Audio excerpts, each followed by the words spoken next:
High বন্ধুরা, আমি এখন বানাচ্ছি পোলাও। তার জন্য এই যে মশলাগুলো ভেজে নিচ্ছি, আর চাল দিয়ে মশলা মাখিয়েই রেখেছি। আর পোলাও হচ্ছে, তার সাথে এদিকে হচ্ছে চিকেন কষা।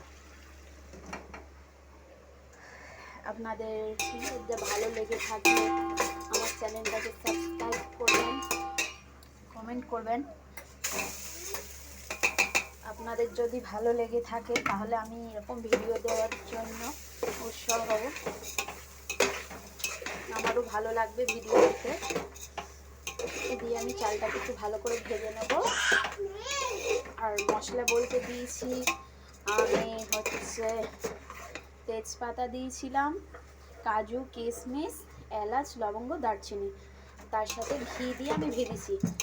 আর চালটায় মশলাটা করে রেখেছিলাম, ঘি আর হচ্ছে মিট মশলা, আর তার সাথে হলুদ দিয়ে আমি মেখে রেখেছিলাম।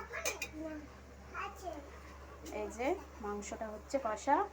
আমার মেয়েরা একদম কখন থেকে বাটি নিয়ে রেডি, মা কখন কষা মাংস দেবে, মা কখন কষা মাংস দেবে। আমি এটা বসিয়েই ওদেরকে কষা মাংসটা দেবো।